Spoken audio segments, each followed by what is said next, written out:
வணக்கம். வாங்க, இன்னைக்கு நாம ஒரு செம்ம இன்ட்ரெஸ்டிங்கான விஷயத்தை பத்தி பார்க்க போறோம். நம்மளோட இன்றைய வெற்றிக்கு தேவையான ஒரு மிகப்பெரிய ரகசியத்தை ஒரு பழங்கால ஞானம் எப்படி தனக்குள்ள வச்சிருக்குன்னு பார்க்கலாமா? யோசிச்சு பாருங்களேன், ஒரு 2000 வருஷம் பழமையான ஒரு கவிதை, அதுவும் வெறும் 2 வரி. அது நம்மளோட இன்னைக்கு வெற்றிக்கு எப்படி வழிகாட்ட முடியும்? இந்த கேள்விக்கான பதில தேடிதான் நம்மளோட இந்த முழு பயணமும் இருக்க போகுது. சரி, இந்த ஞானம் எங்கேருந்து வருதுன்னு பார்த்தா, அது நம்ம தமிழ் இலக்கியத்தோட மணிமகுடம்னு சொல்ற திருக்குறள்ல இருந்து தான் வருது. அதுலயும் குறிப்பா நாம அதோட முதல் குறளை தான் ரொம்ப ஆழமா பார்க்க போறோம். இதோ அந்த குறள்: அகர முதல எழுத்தெல்லாம் ஆதி பகவன் முதற்றே உலகு. இந்த வரிகளோட எளிமையையும் அதுக்குள்ள இருக்கிற ஆழத்தையும் கொஞ்சம் கவனிங்க. நம்மளோட இந்த முழு விளக்கத்துக்கும் இதுதான் மையம். ஓகே, இப்போ இதுக்குள்ள ஆழமா போலாம். முதல்ல இதோட நேரடி அர்த்தம், அதாவது லிட்ரல் மீனிங் என்னன்னு பார்த்துருவோம். இதுல திருவள்ளுவர் ஒரு சிம்பிளான ஆனா ரொம்ப பவர்ஃபுல்லான ஒரு ஒப்பீட்டை கையாடுறார். நம்ம தமிழ் எழுத்துக்கள் எல்லாத்துக்கும் முதல் எழுத்து எது? ஆ, இல்லையா? அது மாதிரி இந்த முழு உலகத்துக்கும் தொடக்கம், அதாவது முதல் காரணம் ஆதிபகவன் அப்படின்னு சொல்ற ஒரு மூல சக்தி தான் அப்படின்னு சொல்றாரு.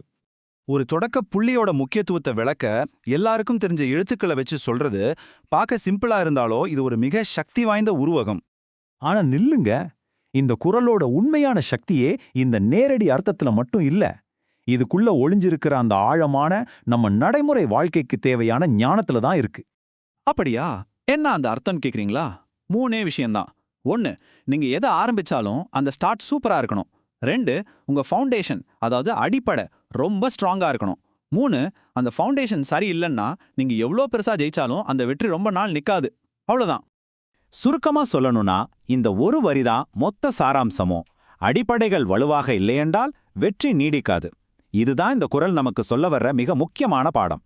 சரி, இதெல்லாம் கேட்க நல்லா இருக்கு. ஆனா இந்த பழங்கால ஞானத்தை எப்படி நம்மளோட சொந்த வாழ்க்கைக்கும் நம்ம இலக்குகளுக்கும் ஒரு பிராக்டிக்கல் டூலா மாத்துறது? வாங்க அத பத்தி பேசுவோம்.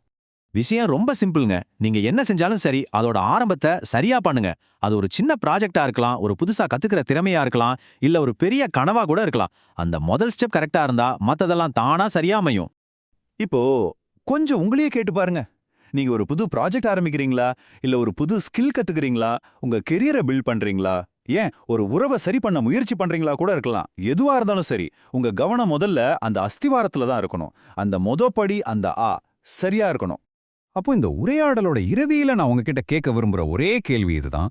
இந்த பழங்கால ஞானத்தை உங்க வாழ்க்கைக்கு உண்மையாவே எடுத்துக்க போறீங்கன்னா, இன்னைக்கு நீங்க எந்த அஸ்திவாரத்தை இன்னும் பலமாக்க போறீங்க?